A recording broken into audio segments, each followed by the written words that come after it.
Яагаад намайг эгтгэлийн сургуулийг танилцуулнаа? За өнөөдөр хүүхэн танилцуулсан номноос 3 хүүхдийнхээ мэдлэгийг баттгах үүднээс газар хөдлөлийн 12 баал. 12 баалын тухай олж уншиж мэдсэн гинэ. Түүнийг нь асууя. Мөн шинжлэх ухааны танин мэдлэгийн номон дуртай хүүхэд багчуудтай зориулаад бас жахан зүгсэн мэдлэгийг олгохоор шийдсэн байна те. За. Да 1 баалын газар хөдлөлт болохоор наана яг юу тохиолддог гэсэн бэ? Юу?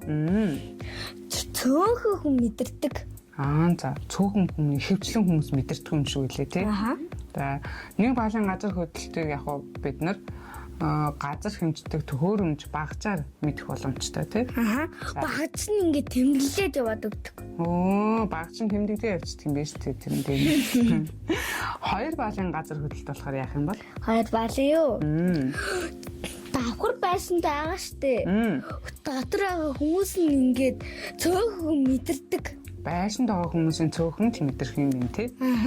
За 3 баалын газар хөдлөлт болохоор маш том машин өнгөрч явж байгаа юм шиг санагддаг. За. 4 баалын газар хөдлөлт болохоор яах юм? Гэрийн дотор байгаа хүмүүс нь ингээд аяг тавж чичрээд тэл хааграад. Тэгээ гадаа байгаа хүмүүс нь мэддэг. За ойлгомжтой. Сайн биш. За 5 баалын газар хөдлөлт болохоор яах юм? Унтаж байгаа хүн сэрээд аяг тавг цонхны шил хаагарна. Унтаж байгаа хүмүүс мэдрэгдээ явчлаа шүү тий. За 6 баалын газар төлөхөөр яах юм? Алхаж явах хэцүү болно. Харин цуваар дүүснэ. За 7 баалын газар хөдлөлт. Зогсож болохгүй. Зогсож болохоо яах юм тий бүр мэдээлэл тий. Зогсож байгаа бол. За зогсохгүй. Гэр шууд нурна. За гэр шууд нурах юм уу? Нүг гэрт байгаа хүнд тавилгууд нь нурах юм уу? Гэрт байгаа хүн тавилгууд нь нурна. 8 баалын газар хөдлөлт. Барилгын зарим хэсэг нууж машин байж болохгүй болно. За 4 баалын газар хөдлөлт. Надад ч. За зүг. Байшин ингээ хазаасаар хат нурч гисэн. 10 дугаар баалын газар хөдлөлт. Батбог барилгууд бас хазаалт хийсэн уунч уул унах аюултай. Уул унцдаг юм тий. Тэр ч одоо бүр амар юм болоод байгаа юм шиг. 11 дугаар баалын газар хөдлөлт. Бүх зүйл нурж дуусны дараа засмал замх тэр цуурал дүүст төмөр зам хаагарч дуусна. Хайртай. 10 дугаар баалын газар хөдлөлт. Бүх зүйл эвдэр дуусаад хөрс оронгоороо эргэж бүх юм дээшээ шигдэнэ. За тэр газар хөдлөлт ч өөр аюул аюултай юм шүү дээ. Одоо бид нар ингээд сууж байгаа бол гинт газар хөдлөхөд 1 баалын газар хөдлөхөд бол бид нар бараг л мэдэхгүй юм байна тий.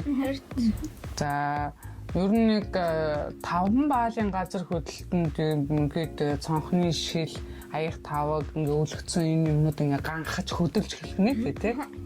За тэгээд энэ яагаад номын их дэлхий цуврал номноос энэ бүх мэдээллийг олж авсан тий. Тэгээд ер нь Монгол улсад ч гэсэн газар хөдлөлт өнгөрсөн жил зуны үйлрэлт ялангуяа маш их мэдрэгдсэн.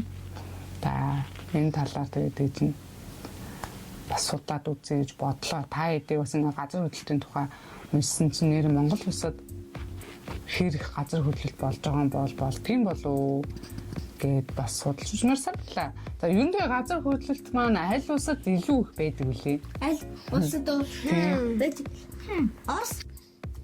Орос гэж бодож байна шүү. Нөгөө далайтай ойрхон улс орнуудын газар хөдлөлт маш их байдаг. Нөгөө газар хөдлөлт маань өөрөө галтуулын дэлбэрэлтээс үүдэлтэйгээр бас газар хөдлөлт болдог тийм. Тэгээ миний мэдхийн л Япон улсад айгүйх газар хөдлөлт.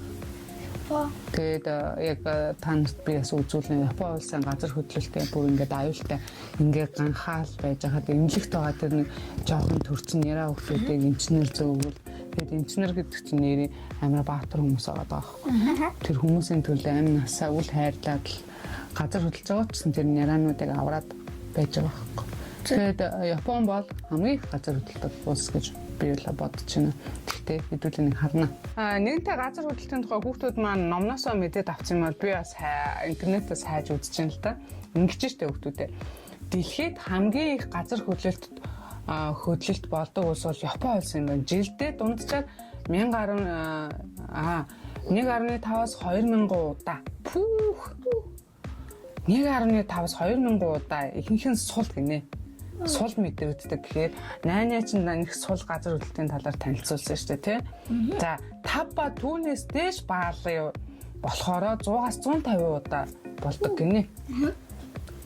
Амирын тий. За 7 баалын газар хөдлөлт бол 1-ээс 2 удаа жилдээ дунджаар болдог юм байна. 7 баалын газар хөдлөлтөнд чинь ер нь юу тохиолддог гэж ярьчлаа.